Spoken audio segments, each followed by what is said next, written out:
Begin save file. 8th moon from defragmentation. Time unknown.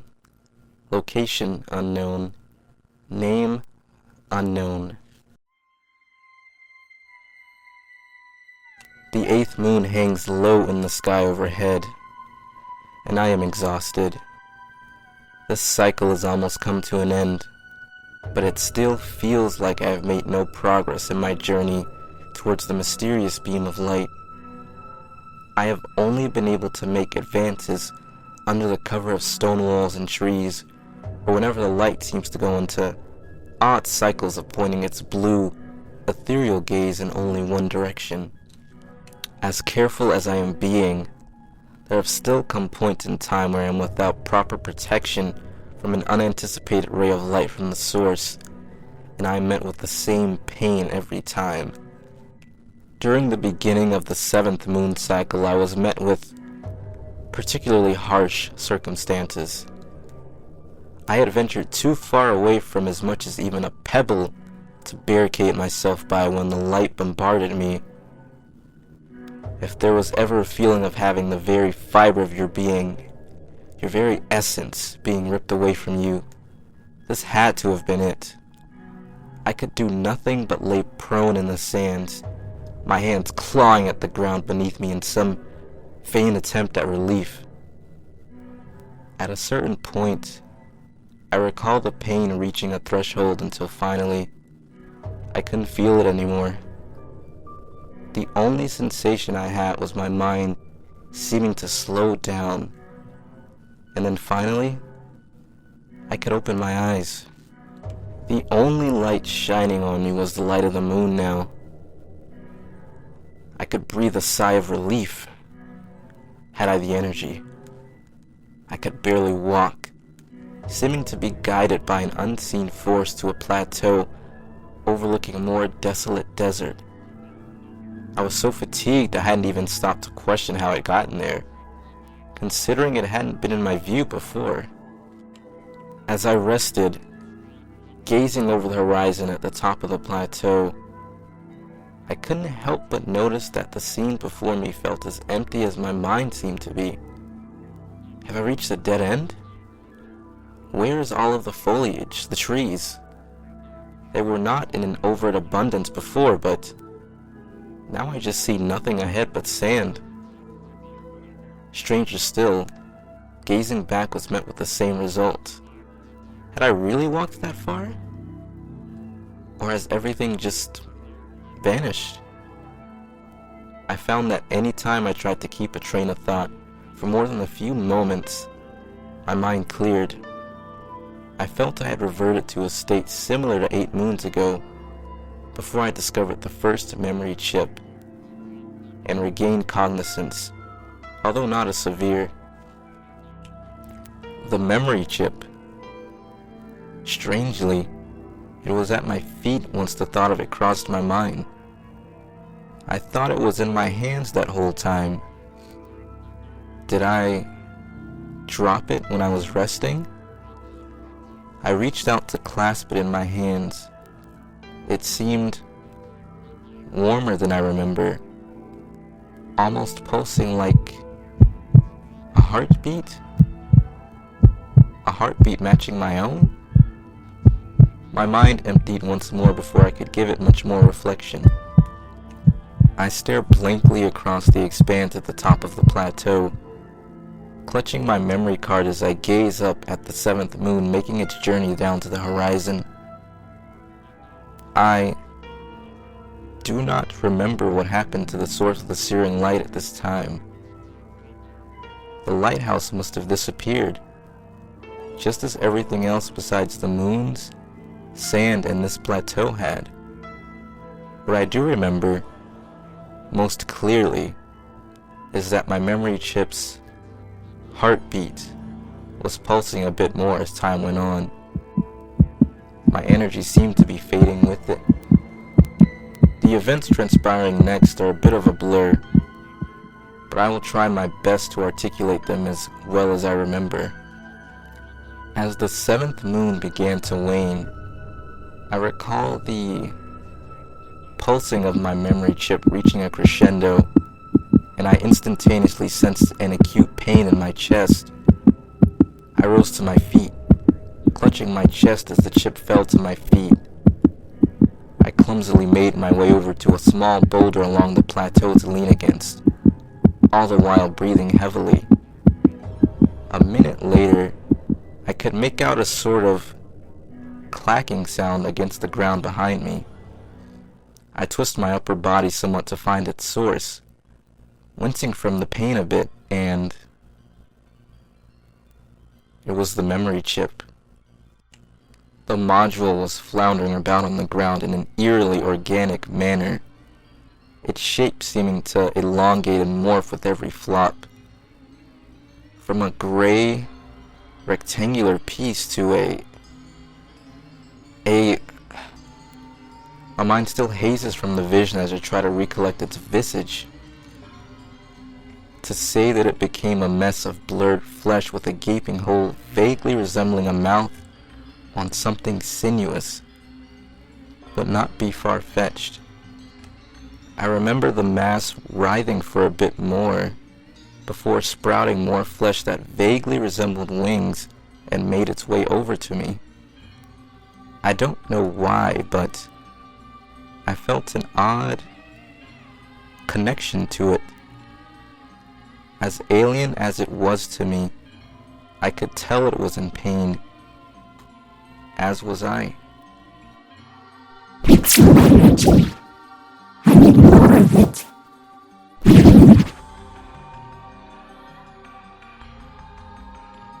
All I could do was stare at the figure which was now right beside me, at exactly my height.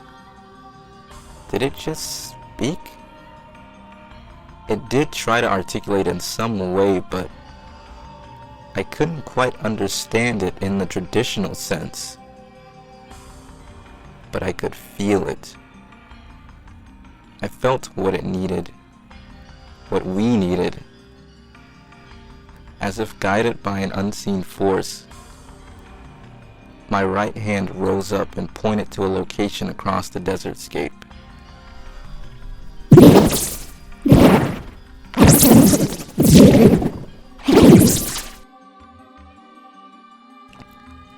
The figure expressed itself once more, and I simply nodded. I recall falling forwards towards the mass of flesh, catching a glimpse of its form seeming to split apart, almost as if an Iron Maiden would, before I closed my eyes, feeling a sort of warmth envelop me, and I felt my form lift up and take across to the desert.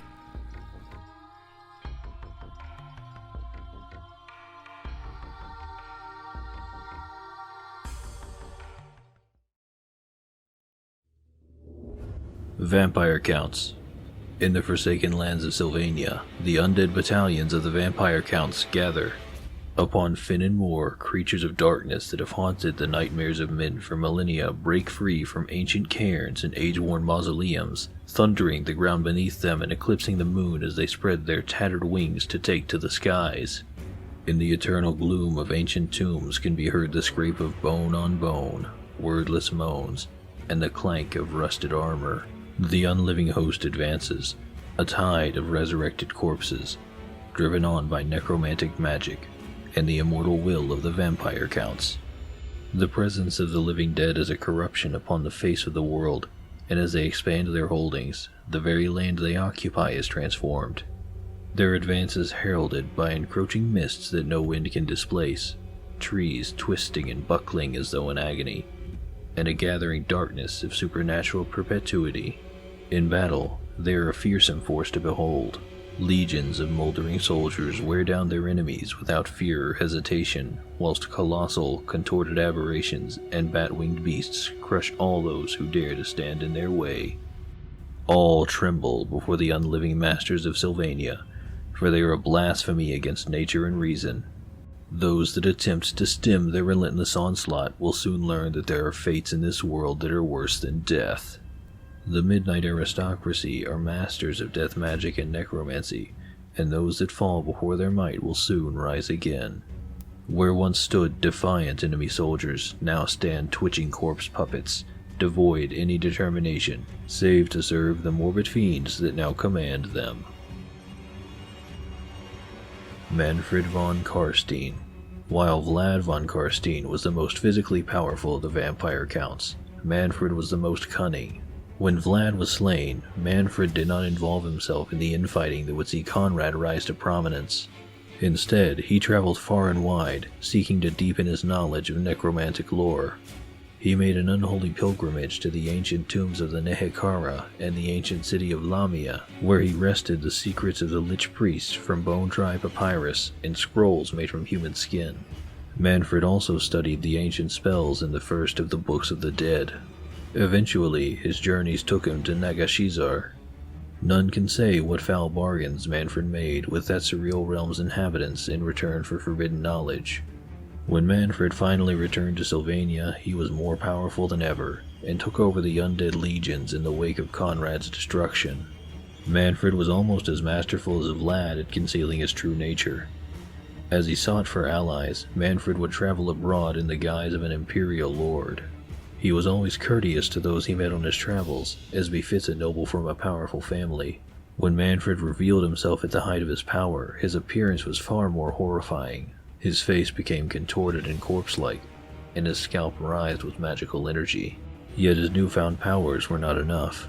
In the end, Mannfred was defeated, and his army annihilated at the Battle of Hel Fenn. Some storytellers claim that Mannfred is not vanquished. They say he rode from Drakenhof against the forces of chaos when they invaded the Empire. If Mannfred has survived, then surely he will reveal his designs for the imperial throne. Heinrich Kemmler. Heinrich Kemmler burns with the need for power. Having recognized the limits that mortality placed upon him in his early years, Kemmler made it his life's work to escape them. He plunged into the world of necromancy as a young man, and by the time he had reached his 40th year, he was able to raise entire graveyards of corpses to do his bidding. Kemmler became a great and much feared necromancer, plundering every wizard's tower and ancient temple he could find in his search for dark truths. His star was in the ascendant for many decades, until ambitious rivals united to bring him to his knees. Although he finally managed to scatter his attackers with a great spell of confusion, Kemmler's body was broken, and his mind blasted in the battle. For many years, Heinrich wandered as little better than a half-sane beggar. By some quirk of fate, he uncovered the tomb of a long-dead Chaos champion, whose burial mound was so magnificent it towered high above him. Here, Kemmler struck a terrible pact with the gods. They restored him to his former power, and in return, Heinrich swore to slay and destroy in their name. Now, the name of the Like-Master once again strikes terror into the hearts of ordinary folk. Vampire. Vampires are the true masters of undeath. Despite their curse, vampires retain all of their devious intelligence, and hence all their ambition and desire. This makes them very dangerous indeed, for they can continue to grow and learn, spending eternity perfecting their skills and honing their diabolical plans and schemes. A vampire is ultimately a selfish creature who retains many of the traits and drives she possessed when mortal. Whilst the crudest of their kind exist only to feed, some lust after temporal power and conquest of the living. The Necrocs strive to attain unparalleled necromantic skills, while the Lamnians possess immense wealth beyond the dreams of avarice. The greatest curse of Queen Neferata's legacy is that vampires cannot live on normal food and drink, but must imbibe fresh blood for sustenance. For the youngest vampires, this unnatural thirst is very strong. At this stage, they are often rash and easily caught and killed by witch hunters and other dedicated enemies of the night.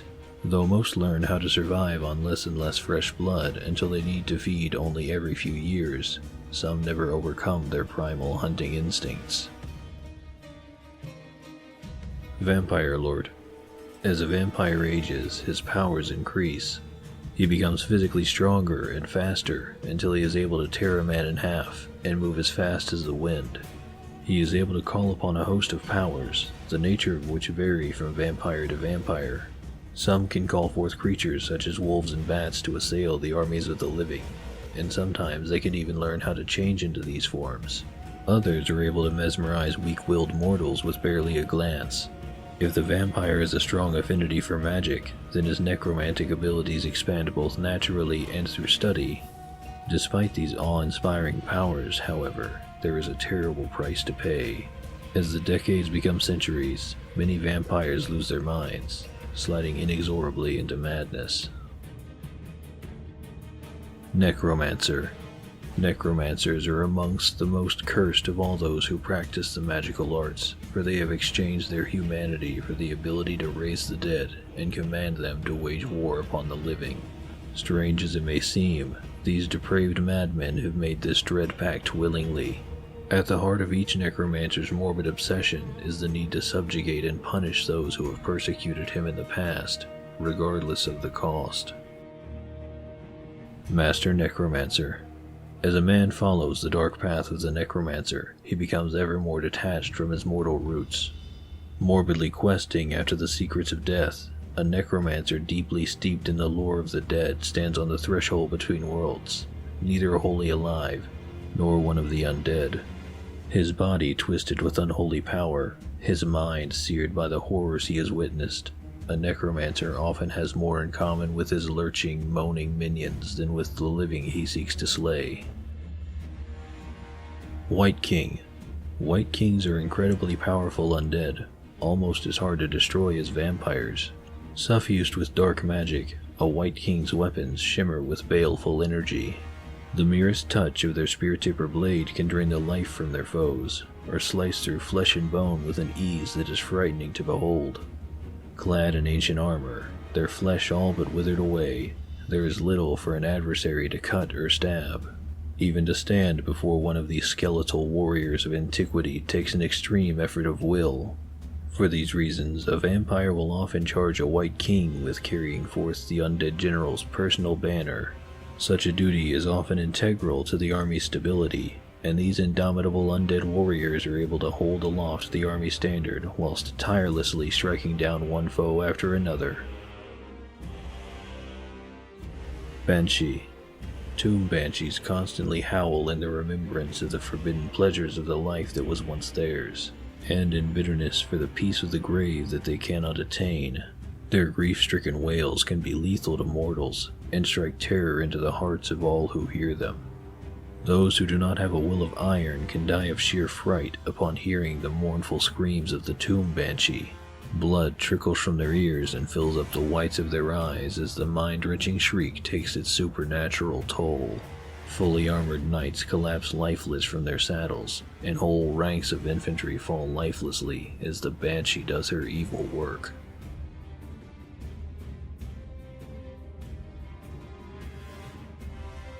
Hey guys, thanks so much for checking out the video. Hope you guys are enjoying the series. If you're interested in helping me out with this, with voice work and whatnot, hit me up on YouTube or Twitter at Optipersona, slide in those DMs, and we can chit chat. As for this video, I'd like to shout out Marta, Peirera, and James Nichols for helping me out with their voices today. And I'll see you guys in the next video. Thanks. You focus on the wrong shit. Why these niggas talk shit? I pull out my car, then I pull up to the stars, bitch. She wanna go far shit. I be on my Mars shit. You know I be soaring. They see me